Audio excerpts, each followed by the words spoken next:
I'm April Sharr, and I'm out here at the TPC in the Woodlands today, where Robert Allenby is trying to defend last year's title. And with this kind of victory celebration, Woolridge appears ready to face next year's three-peat challenge. The Astros got off to a great start for the season. Well, the Owls flew the coop today as the Wolfpack beat Rice in 12 innings. They now move down to the #2 spot in the WAC. With 14 more games left in the season, the Rockets had an impressive come-from-behind win. With tonight's defeat of the Hawks, the Rockets have a perfect 16-0 mark versus Central Division opponents. From the Compact Center, April Sharr, Fox 26 Sports.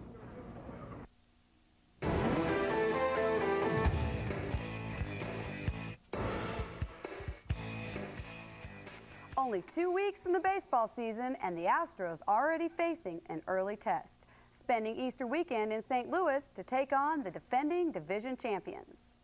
And the Cards sending ace Darryl Kyle to the hill. Astros get an early jump on Kyle in the first. Biggio with the RBI single, and Lugo comes across the plate. 1-0 Astros.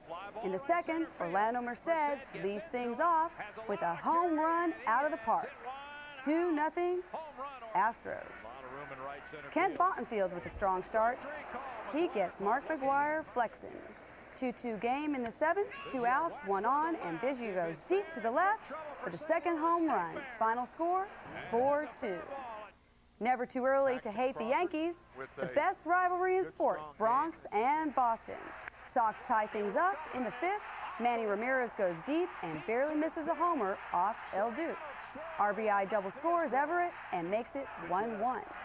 Still tied in the 10th, Scott Brosius wraps in Alfonso Soriano to make it a 2-1 Yanks. Sox stirring in the home half with runners at second and third, 2 outs. Ramirez facing Mariano Rivera. Manny gets his first hit ever against the game's best closer and drives in both runners. Sox win a biggie, 3-2. Pedro and Roger tomorrow. The Rockets on their last road trip of the season tonight in Portland to take on the dysfunctional Blazers. First quarter action. Cat with the jumper from the corner for a 4-0 start. Scottie Pippen trying to hold down the fourth. The drive for 2.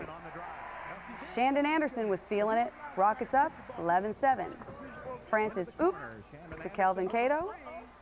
Francis with the 3-ball. Final score 109-106. It's wait till next year for the Rockets. The playoffs not going to happen in Houston for the second year in a row.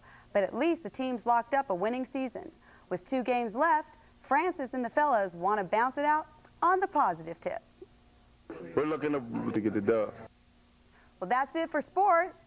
Thanks and good night. April Sharr, Fox 26 Sports. Back to you.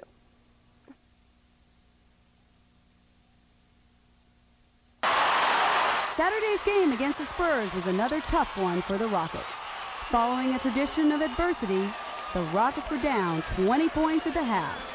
Outlook, grim. You know, it wasn't any sense of panic in the locker room.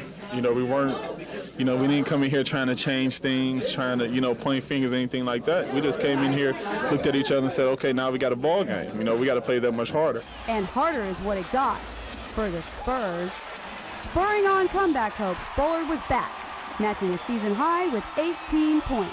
I don't know what it is, but I always seem to shoot well against them, and it just seems like I don't even have to square up. I don't even have to look at the rim. It just goes in every time I shoot it. And go in every time it did. 6 out of 7 times, to be exact. With a 103-99 victory, the Rockets ended the Spurs' 11-game winning streak and staged the 5th largest comeback in Rockets history. While the Trays saved the day at home, the real focus is on next week's challenges and sustaining playoff hopes. The only day that really counts is the last day when you tally them up, so I'm very happy at where we're at. We can't get complacent. We're going out on a tough road trip, and we got to just keep plugging away and believe that we can beat any team in the league.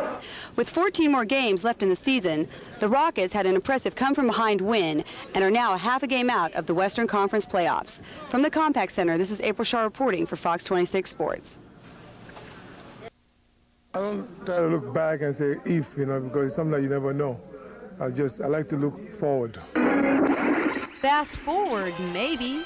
Scoring a season-high 12 field goals for 26 points, Dream dashed visions of victory for the Hawks tonight. Making beautiful music together, Olajuwon held court inside, while Francis and Mobley dominated the perimeter. I mean, it's great to have a good inside-outside balance. That's what, you know, me and him been working on all season, you know, trying to play together, trying to get, you know, him clicking and me clicking at the same time. But for the Rockets, things didn't click soon enough. Despite posting the most victories in franchise history since advancing to the Western Conference playoffs in the 96-97 season, Rudy is still looking for his glass slipper. Part of me still wants the fairy tale every year, you know, go all the way to the top. But the reality of it is that it's a tough league, a very difficult league. While the playoffs may not be a reality, the Rockets earned bragging rights tonight by being the second team in NBA history to ever sweep a division. With tonight's defeat of the Hawks, the Rockets have a perfect 16-0 mark versus Central Division opponents. From the Compaq Center, April Sharr, Fox 26 Sports. Runs. Pitcher Kent Bottenfield botches his Astros debut against the Pittsburgh Pirates tonight, despite leading midway through the game. You know, I made a mistake 3 times and it hurt me. Though he seemed to be perpetually on the edge of doom, he kept finding a way out of it without allowing a total disaster.